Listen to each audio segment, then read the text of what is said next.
뭘 하든지 잘 됐습니다.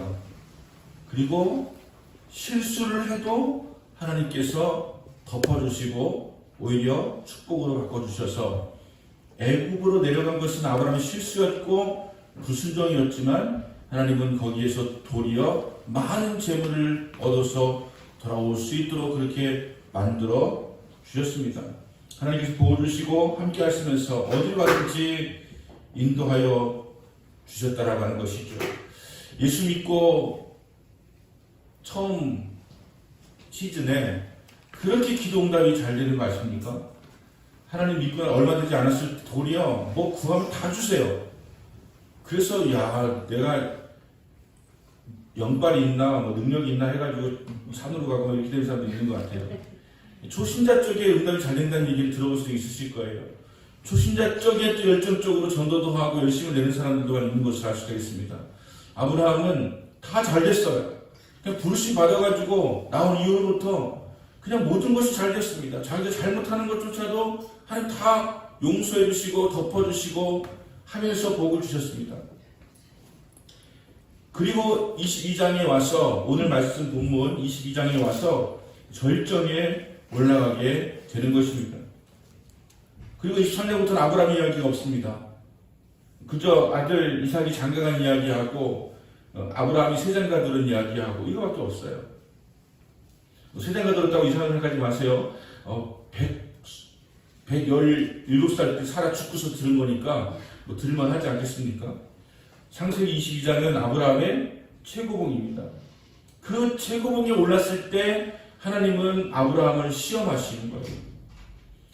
시험이 찾아왔을 때 우리는 당황합니다. 그리고 내게는 시험이 없었으면 하는 마음을 당연히 가질 것입니다. 시험을 좋아하는 사람이 어디에 있겠습니까? 아무리 시험을 잘 치르는데 자신은 사람이라 할지라도 시험 치르는 것에 좋아할 사람은 아무도 없을 것입니다.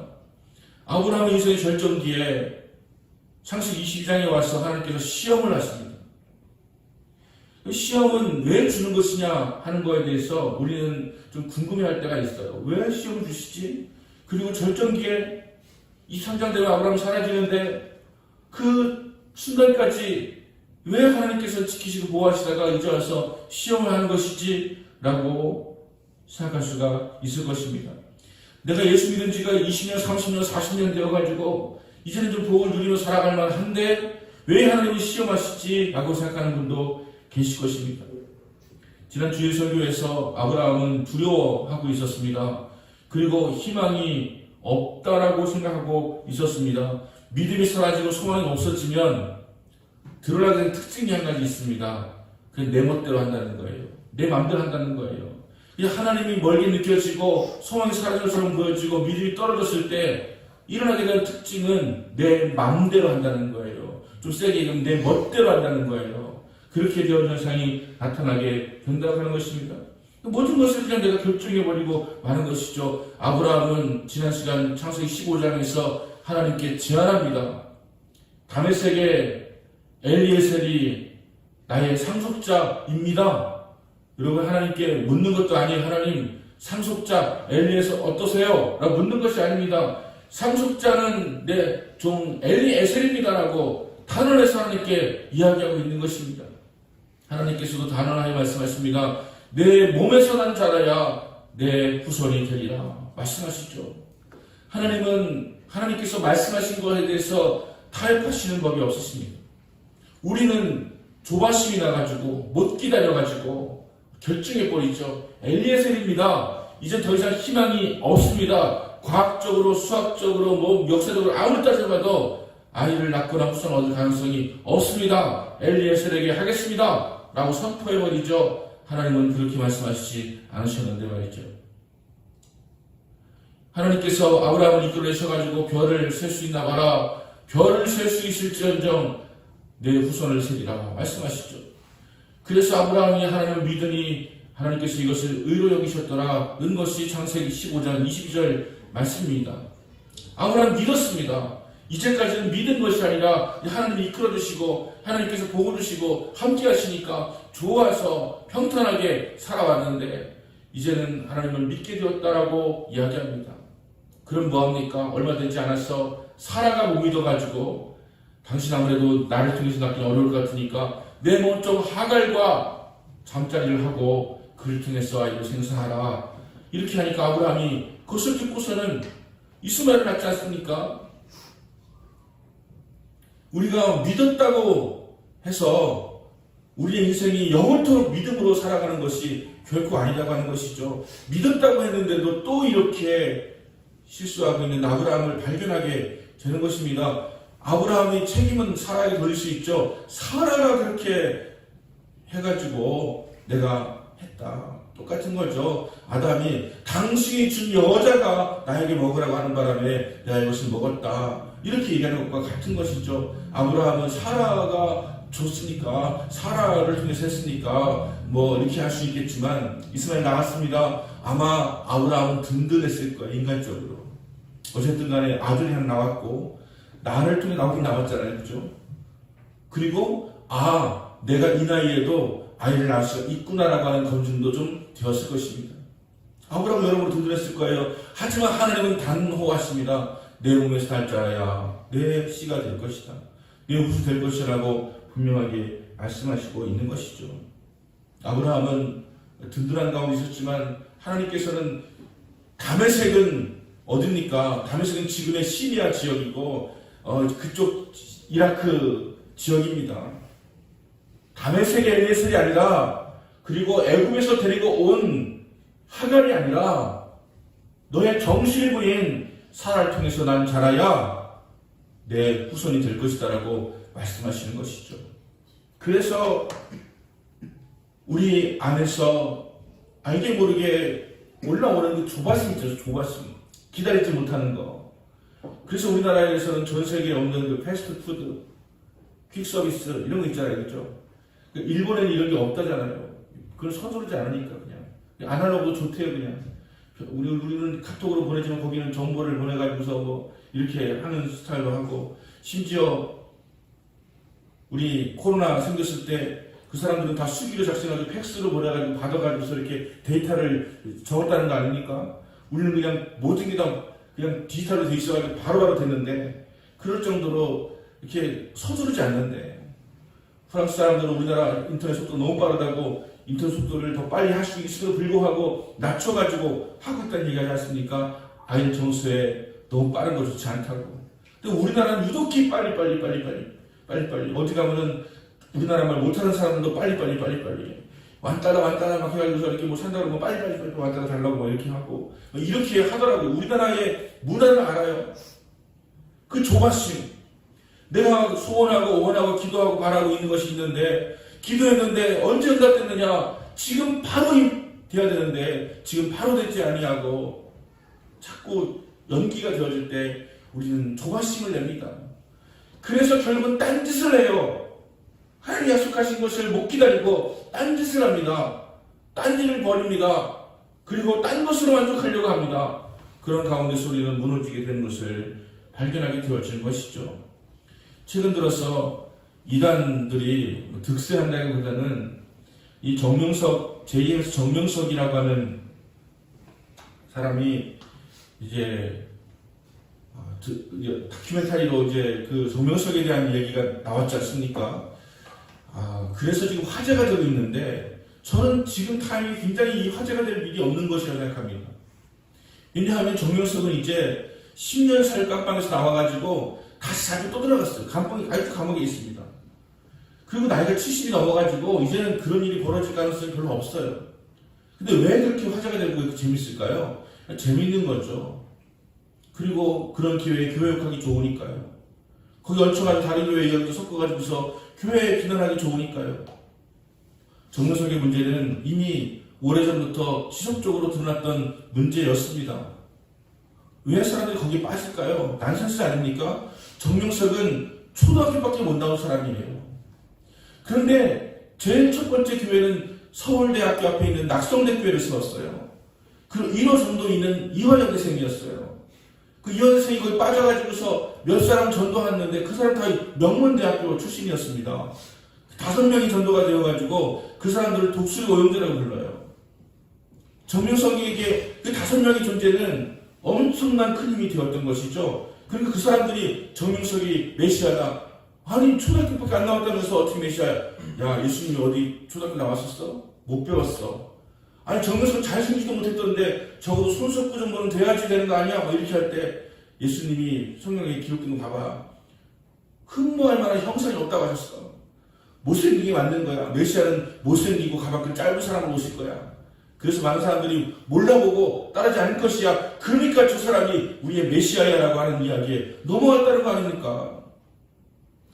그리고 기다리지 못하니까 이제 정명석이 주장하는 것은 그 사람이 통일교 출신이기 때문에 이게 그 교주를 통해서 내일 사랑, 수평적인 사랑이 아니라 수직 사랑, 다시 말하면 성관계를 통한 사랑, 이것을 거기서 배웠기 때문에 교주랑 성관계를 가지면 오히려 그게 메시아랑 하는 것과 같은 착각을 일으켜가지고 뭔가 마음의 조바심을 해결해 주는 듯한, 하나님은 안 보이고 더디 말씀하시고 응답을 안 되는데 교주가 저렇게 못생긴 얼굴로 나와가지고서 있다고 하니까 믿어지고, 그 사람과 직접 관계를 맺으니까 뭔가 한 것 같고, 뭐 그런 마음에서 이단들에 빠지고 있는 거 아닙니까?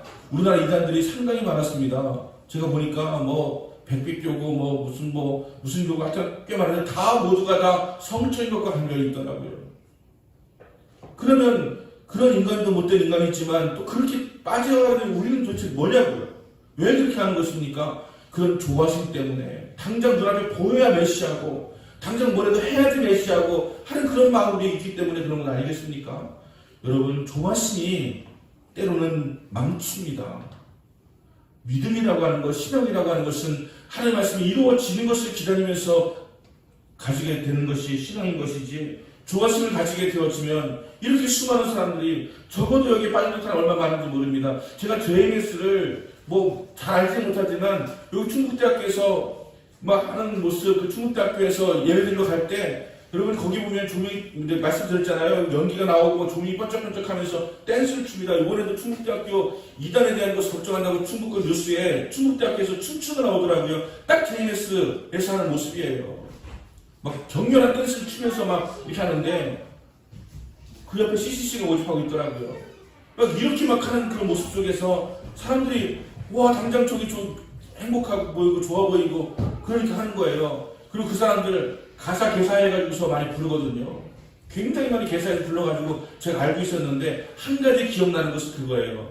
제이 스치는 바람에, 있지 않습니까? 이선희가 불렀던 거, 제이 스치는 바람에, 이거 있잖아요. 그 사람들은 제이 난 주님을 사랑해 이렇게 바꿔가지고 합니다. 근데 제이가 뭐겠습니까? 지저스겠어요? 정명석이죠. 그 사람들은 그렇게 바꿔가지고 부르는데 휘황찬란하게 막 조명 비치고 막 연기 나오면서 바람 따라 세월 따라 뭐 설교자가 등장하십니다 이렇게 나오더라고요. 그러니까 거기에 막 쏠려가지고 서울대 생이고 여대 생이고 막 거기 끌려가고 있는 그런 모습이 나타나는데 어떻게 지적인 서울대생이 저렇게 멍청한 짓을 저질렀을까? 이게 우리의 한계예요.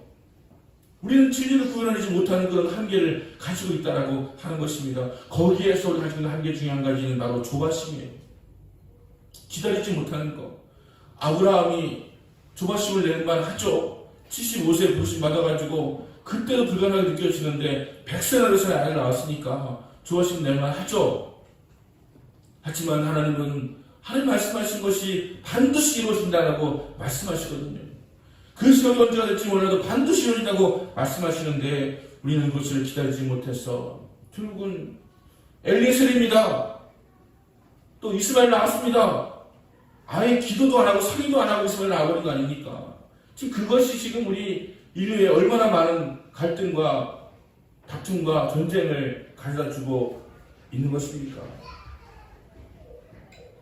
하나님은 대답이 없으시고 나는 당장 단판을 짓고 해결하고 싶은데 더디니까 화에게 등장해서 내가 하나님이다 라고 하니까 거기에 빠져가는 그런 모습, 결과적으로는 우매하지만 현실적으로는 그렇게 빠져간 사람이 많다라고 하는 거, 심지어 그런 사람들이 대부분 명문대생들이라고 하는 거 얼마나 어리석은 일입니까?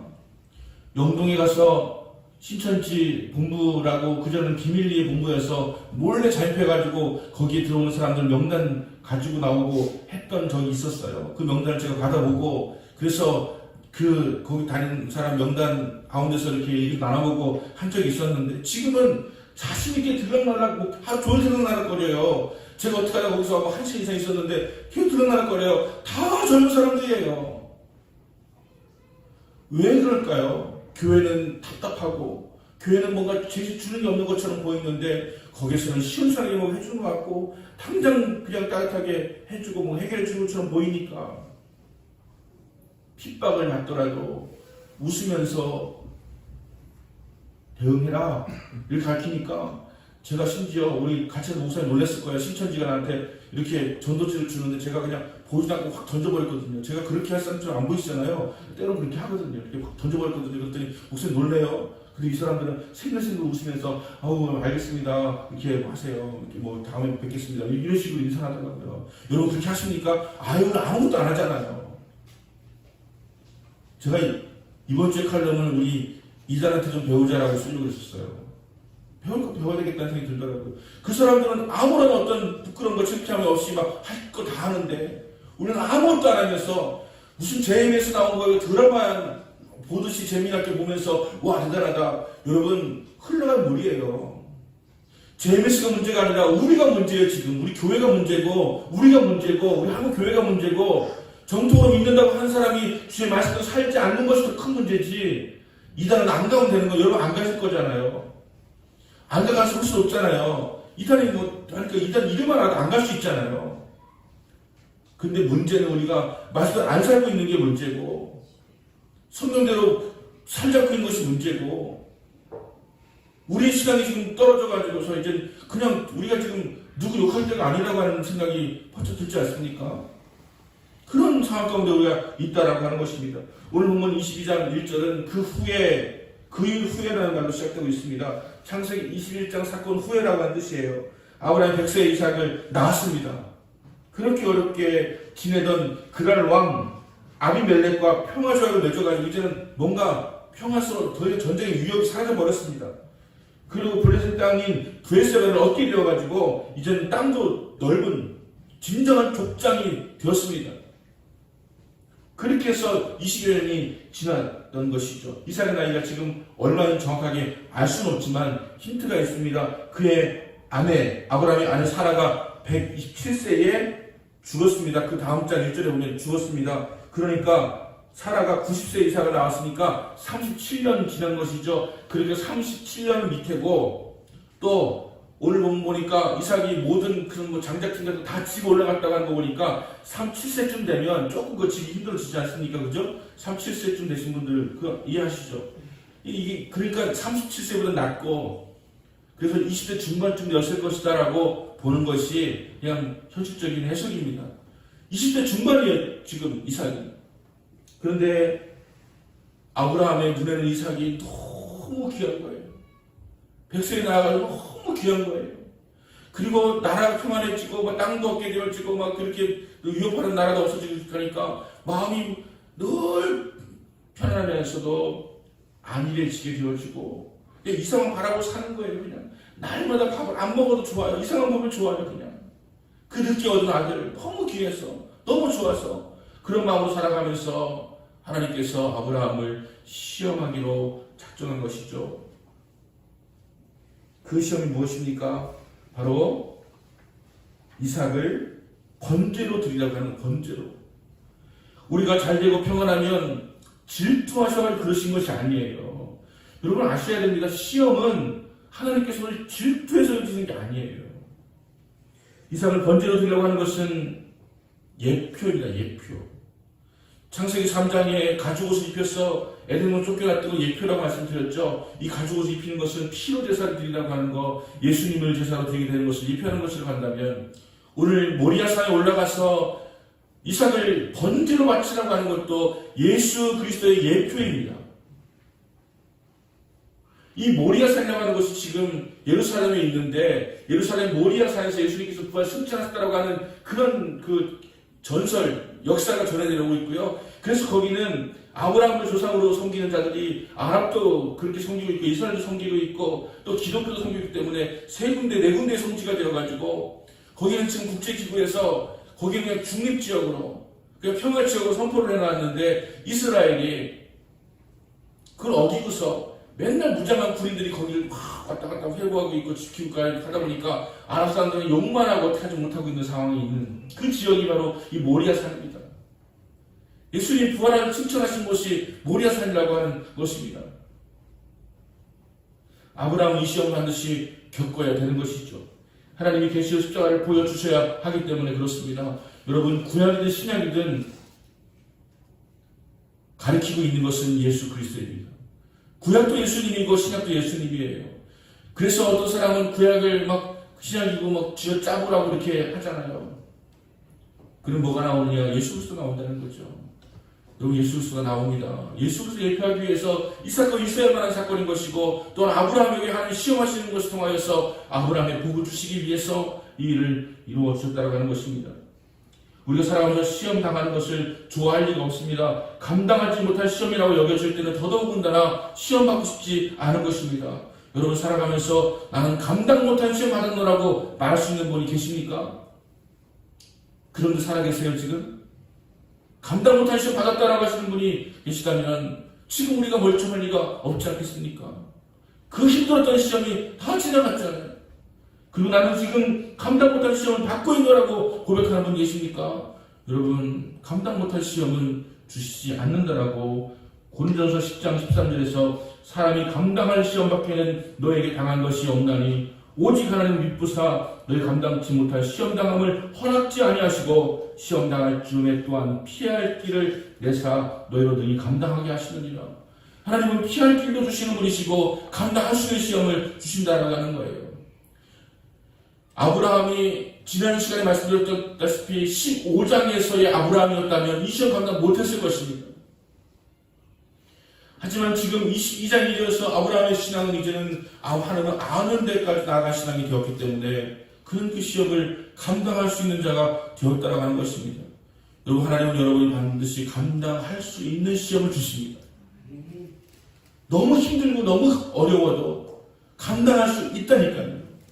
그 방법을 세상에서 찾고 사람에서 찾고 돈에서 찾고 그렇게 하지 마시고 주신 하나님께 물으세요. 주신 하나님께 구하세요. 주신 하나님께 방법을 찾으세요.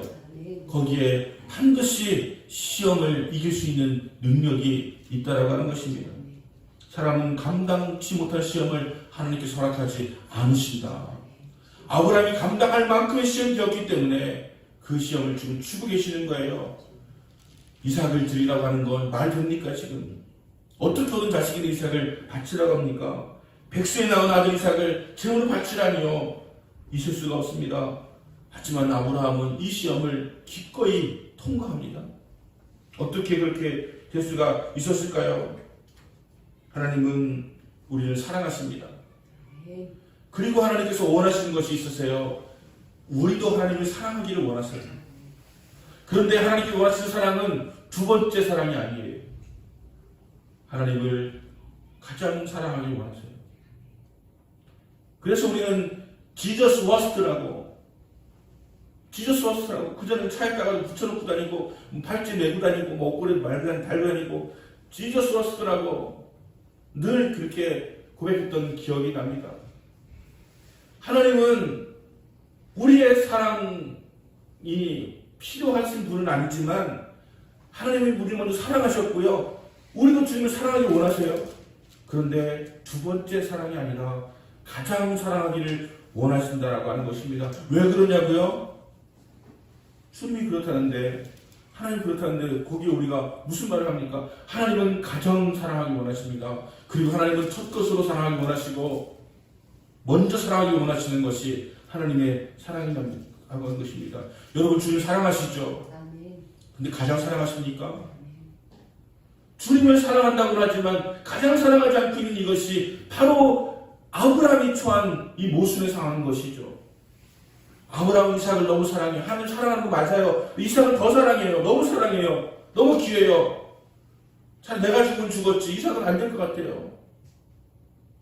여러분, 하나님 사랑하시잖아요. 근데 하나님을 가장 사랑하는 게 아니고요. 내가 다른 것도 사랑해요 지금.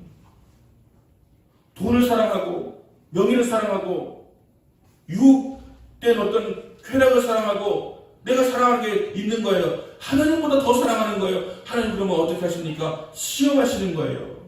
너 진짜 나를 가장 사랑하니? 라고 시험하시는 거예요. 하나님은 유혹에 빠뜨려서 죄에 빠뜨린 일을 행하지 않으십니다. 야고보서 1장 13절에 보면 사람이 시험 받을 때에 내가 하나님께 시험을 받는다 하지 말지니 하나님은 악에게 시험 받지도 아니하시고 친히 아무도 시험하지 아니하시느니라. 오직 각 사람이 시험에 받는 것은 자기 욕심에 끌려 미혹됨이라. 이렇게 말씀하십니다. 하나님의 시험이라고 하는 거 여러분 대부분은 하나님의 시험이 아니라 내 욕심에 이끌려서 미혹되는 것이라고 하는 거예요. 자기가 큰일에 가놓고서는 하나님 왜 나를 시험하시려고 할 겁니까? 결정은 자기가 해놓고서 자기가 큰 죄짓고 나서 하나님 왜 나를 이렇게 시험하시려고 할 것입니까? 아니에요. 나의 욕심에 이끌려서 미혹에 이끌려서 내가 유혹에 빠지는 것이고 그것을 갖다가 하나님께 시험한다고 해서는 안 된다고 하는 것입니다. 돈 욕심 부려가지고 묻지도 따지도 않고 땅 사고 주식 사고 코인 사고 해놓고서는 하나님 왜 나를 시험하시냐고 할 것입니까? 욕심에 이끌려서 미혹됨이라고 말씀하시는 거예요. 하나님은 시험치 아니하신다고 말씀하시는 것이죠. 구분하자면 유혹은 템프테이션이고 시험은 테스트라고 한다면 하나님은 템프테이션 하지 않는다는 거예요. 하지만 테스트는 하시는데 신명기 8장 2절 보면 네 하나님 여호와께서 이 40년 동안에 너로 광야의 길을 걷게 하신 것을 기억하라. 이는 너를 낮추시며 너를 시험하사 네 마음이 어떠한지 그 명령을 지키는지 안 지키시는지 알려 하십니다. 하나님 우리를 왜 시험하시느냐? 하나님 우리가 하는 말씀을 지키는지 안 지키는지 알려하려 하십니다. 여러분이 주님을 사랑하시는지 얼마나 사랑하는지 가장 사랑하시는지 알게 하기 위해서 여러분 시험을 주시는 거예요. 돈이 궁해가지고 건강이 안 좋아가지고 우리는 당장 하나님을 가장 사랑한다고 의지한다고 해놓고서는 당장 사랑 의지하고 돈 의지하고 살아갈 때에 거 봐라. 너는 지금 나를 사랑한다고 하지만 사실은 나를 가장 사랑하고 있지 않지 않니? 라고 말씀하시는 것. 이게 시험이고 이 시험에 대한 우리의 반응이 하나님께서 알고자 하시는 것이라고 하는 것입니다. 아브라함은 모리아산에서 이삭을 번제로 바치는 거. 번제는 여러분 아시죠? 번제는 각을 뜨는 거. 각을. 소의 각을 뜨는 것입니다. 그래서 칼이 필요한 것이에요. 그냥 불태워 죽이면 올려놓고 묶어놓고 불태워보는데 번제는 각을 뜨는 거예요. 각을 뜬다는 거 아시죠, 여러분? 이렇게 머리 이렇게 십자가 쫙 내면 쭉 갈라지는 게 있어요. 저는 소를 그렇게 하는 건 본 적이 없고 제 생일날 고참이 참새랑을 잡아가지고 이렇게 머리를 이렇게 쫙 십자가 내니까 쭉 비켜지더라고요. 그거를 프라이팬에 달달 주는데 얼마나 맛있는지 그냥 그때부터 참새 하면서 살았는데 참새 잡으면 50만 원 벌금이에요, 여러분. 그리고 참새구이 없습니다, 여러분. 절대 참새구이 없으니까 참새구이라고 팔고 있는 거 메추리고기예요. 그래서 중국 가서 막 고기를 구워서 파는데 참새 하길래 내가 얼른 달라고 먹었더니 너무 질기고 참새가 아니에요. 그래서 그냥 후딱 버렸더니 또 누가 주워서 거지가 와서 후딱 가져가 먹던데 중국 사람이 참새 하면 우리나라 말이겠습니까? 못 알아듣고 그만큼 참새를 그렇게 먹고 싶어 했었다고 하는 거예요. 그래서 벌금 50만 원을 감수하고 담임 목사님 참새를 잡아줘야 되겠다 하시는 분들은 그냥 50만 원 가지고 오세요. 그냥 50만 원. 제가 소쿠리에다가 이렇게 빵 넣고서 이렇게 그 참새가 골도로 쏙 담는 거 이런 것도 막 해보고 그랬어요. 근데 지금은 그렇게 하면 안 된다. 참새가 귀하기 때문에. 모리아산에서 각을 떠서 번제로 드려야 되는 그런 상황 속에 아브라함은 하나님을 향해서 그냥 이삭을 그냥 그 다음날 그냥 데리고 가는 거예요, 지금. 이 어떻게 순종할 수 있었는가? 라고 하는 것이죠. 그것은 아브라함에게 이제는 놀라운 믿음이 있었기 때문이다라고 하는 것입니다. 여러분, 예배, 여기서 오늘 말씀 속에서 5절 보니까 내가 아이와 함께 저기 가서 예배하고라고 하지 않습니까? 예배하고. 여러분, 예배가 중요한데 예배를 때 중요한 자세가 첫 번째 뭔지 아십니까? 순종이에요, 순종. 하나님 말씀에 순종하는 드린 예배가 진짜 예배지. 말씀은 말을 찌질하게 안 들으면서 막 그냥 예배를 드린다고 하는 것은 친절 예배가 될 수가 없다라고 하는 것입니다. 순종하는 예배라야 진짜 예배다. 아브라함은 그냥 순종하는 거예요. 우리는 좀 따지죠. 하나님 말이 됩니까? 이삭을 드리라고요? 제가 차라리 엘리에셀을 드릴게요. 이스마엘을 드릴게요. 아니면 소를 100마리 1000마리 드릴게요. 이삭은 안 됩니다. 따지는 게 아니에요. 하나님 말씀하시면 즉시 알겠습니다 라고 하는 거예요. 이게 순종입니다. 이런 예배를 드릴 때 하나님께서 기뻐 받으신 예배가 된다고 하는 것입니다. 하지만 아브라함이 한 말을 보면 아브라함의 말 속에는 아브라함의 믿음이 숨어 있어요. 자, 내가 아이와 함께 저기 가서 예배하고 우리가 너희에게 돌아오리라. 우리가 누굽니까? 둘이 올라가는데 우리가 갔다 돌아온다는 얘기 뭡니까? 이삭 데리고 돌아오겠다는 거잖아요. 이게 아브라함의 믿음의 고백이에요. 이 종두가 같이 가다가 너희는 여기 있어라. 이삭만 데리고 올라가는데 이삭이 다 지워가지고 올라가는데 우리가 한 예배하고 우리가 돌아올 것이다 라고 이야기하는 것은 아브라함이 이삭 데리고 돌아오겠다라고 하는 것이고 그런 믿음을 가지고 있다고 하는 것을 알 수가 있는 것입니다.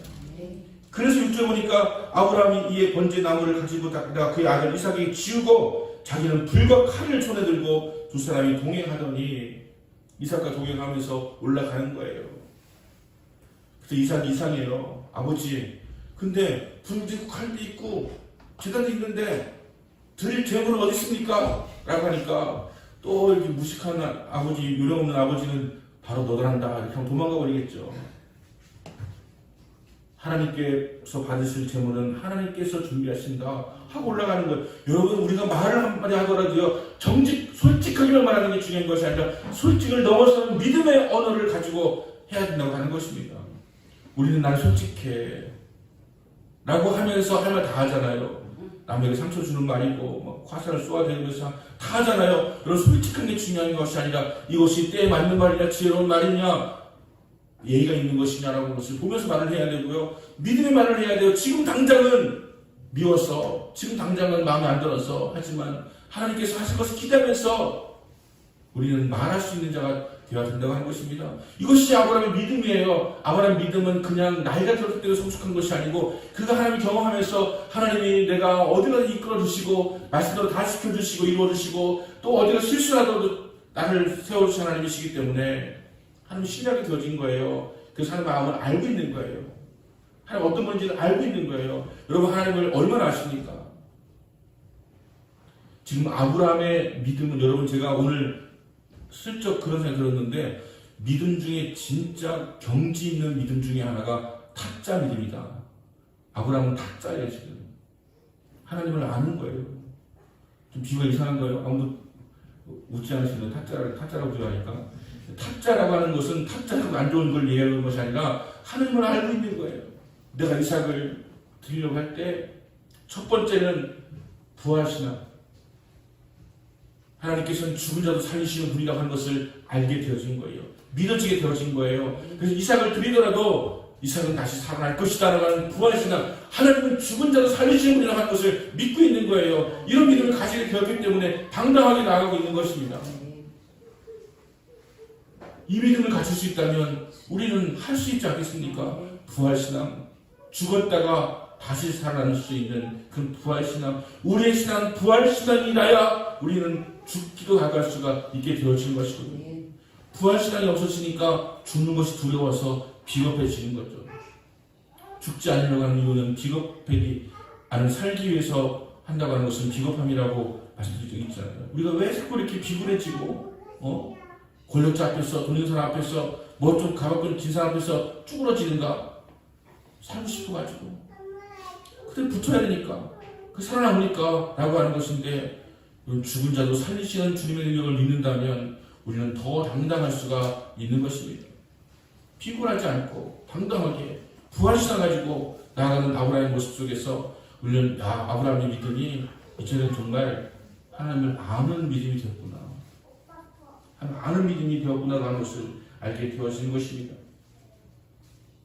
여기에서 보니까 이삭을 바칠 번제로 잡히려고 칼을 들었어요. 칼을 들은 이유는 번제를 들으니까 각을 떠야 되니까 찢어 죽여야 되기 때문에 칼을 들은 거예요. 칼을 드는 순간까지 아브라함이 순종하면서 행하였다는 것 아닙니까? 그랬더니 12절에 이렇게 말씀하십니다. 사자가 이르시되, 저는 그 창세기에서도 이르시되, 사자가 이르시되 이렇게 나오잖아요. 저는 이것은 예수님이라고 생각합니다. 왜냐하면 하나님의 사자나 천사나 이것들은 사람보다 더 높은 이치가 아니에요. 사자가 이르시되 그 아이에게 내 손을 대지 말라. 예수님은 이 땅에 오시고 이 땅에 나타나시는 분은 예수님이세요. 그것이 예수님의 역할이세요. 하나님과 성령님께서는 예수님을 이어서 우리에게 오시는 분이시지만 예수님 이 땅에 현현하시는 분, 이 땅에 사람으로 오시는 분은 바로 예수님이세요. 그분이 예수님의 역할이세요. 그분께서 아이에게 손대지 말라, 그에게 아무 일도 하지 말라, 네가 네 아들 네 독자까지도 내게 아끼지 아니하였으니, 이삭까지도 아끼지 아니하는 걸 보면서 네가 나를 가장 사랑하는구나라고 하는 것을 알게 되었다라고 말씀을 하시는 거예요. 여러분, 주님을 위해서 어디까지 할 수 있습니까? 어디까지 할 수 있어요? 요즘 얼마 전 드라마에 나를 사랑해줘 하는 것이 아니라 나를 추앙해 있잖아요. 추앙이라는 드라마가 있었잖아요. 손석구한테 나를 추앙해 하잖아요. 그죠? 나는 너무나 어렵고 외롭고 힘들게 살았기 때문에 내가 사랑받는 것으로 부족해. 나를 리스펙해줘야 돼. 나를 추앙해줘야 돼. 라고 했지 않습니까? 여러분, 하나님을 향하여서 어떻게 해야 되겠습니까? 하나님을 경외하고 하나님을 추앙하고, 이런 추앙이라고 하는 것은 리스펙이라고 하는, 영어로서 리스펙의 뜻입니다. 존경한다는 거예요. 사랑갖고 안 돼. 나는 추앙받아야 돼. 내가 그만큼 많이 힘들었거든. 뭐 이런 어떤 고백이었는데 그게 이렇게 와닿아가지고 이렇게 자꾸 추앙해 이렇게 하시는 분인데, 우리가 하면 굉장히 닭살 돋고요. 안 맞습니다. 좀 잘생긴 손석구한테 되는 것이지 우리한테 하면 잘 안 맞거든요. 근데 추앙해. 제가 느낌이 왔어요. 아, 우리가 하나님을 사랑한다. 이거는 부족해. 우리는 하나님을 추앙해야 돼. 하나님을 정말 경외해야 돼. 라고 하면서 오늘 12절에서 내가 이제야 네가 하나님을 경외하는 줄을 알았노라 말씀하시는 것. 하나님께서 네가 이제야 하나님을 경외하는 줄을 알았노라 라고 말씀하신다는 거예요. 경외는 무엇입니까? 그냥 한자로 뜻대로 하면 두려워하고 경배하고 하는 뜻이에요. 하나님을 경배하고 두려워하는 것이 그에게 있는 것을 알았다라고 하는 것입니다. 아브라함에게 두 가지 장애물이 있었습니다. 첫 번째는 이삭을 향한 인간적인 사랑이죠. 너무 사랑하는데 어떻게 문제별로 드릴 수가 있습니까? 이 모순을 극복해야 되겠죠. 사랑하는데 순종해야 된다. 내가 이걸 너무 사랑하는데 주님께 순종해야 된다. 이런 딜레마가 아브라함에게 있었고요. 또 한 가지는 이제 하나님께서 셀 수 없을 만한 자손 주시다고 했는데 이삭을 데려가시고 나면 어떻게 되나 라고 하는 논리적 모순이 있었던 것이죠. 하지만 아브라함은 믿음으로 이것을 극복하였다라고 하는 것입니다. 여러분, 우리에게 있는 믿음은 이런 딜레마가 극복되는 것이에요. 믿음이라고 하는 것은 장애물을 넘어서는 것입니다. 아브라함에 있는 장애물이 있었지만, 인간적인 연민, 사랑, 이런 장애물이 있었지만, 그리고 과학적으로 이해가 되지 않는 이삭이 사라져버리면 자손이 어디 있어라고 하는 그런 모습이 있었지만, 믿음으로 하나님은 부활의 하나님이시고 죽은 자 살리시는 하나님이시며, 또한 하나님이 원하시는 것은 나의 순종이지 이삭이 아닌 것을 믿는 그런 믿음 안에서 그는 그렇게 순종하면서 나아갈 수가 있었다라고 하는 것입니다. 여러분, 우리는 모순을 인정하지 않습니다. 그래서 이성적인 요구를 해요. 하나님, 저한테 말씀하실 때는 말이 되는 말씀을 해주세요 라고 합니다. 이게 우리의 신앙 아닙니까? 지금 말이 되는 말씀을 하세요. 말씀이 되는 말씀을 하셔야 제가 이해를 해야지 제가 움직이죠. 예전에 역사가 이렇게 흘러가가지고요, 르네상스 시대가 찾아왔습니다. 그리고 또 어떤 과학적인 위성주의 시대가 찾아왔습니다. 그래서 베이컨 이런 사람들 경험해서 알고 이런 시대가 찾아왔지 않습니까? 그때가 이성의 시대, 과학의 시대라고 이야기합니다. 이성이에요. 근데 이성으로 하나님을 알려고 하는 거예요. 그러다 보니까 과학적 한계를 넘어서지 못했었던 시대가 있었습니다. 하나님은 과학적인 것을 넘어서는 분이신 것을, 과학은 중요합니다. 신앙을 입증하는 게 중요한 것이지만, 하지만 거기에 갇혀 계신 분이 아니거든요. 근데 지금 보니까 똑같아졌어요. 여전히 우리 이성에, 우리 감정에, 우리의 그릇에 갇혀 계신 하나님이세요. 이제는 그것을 놓으셔야 돼요.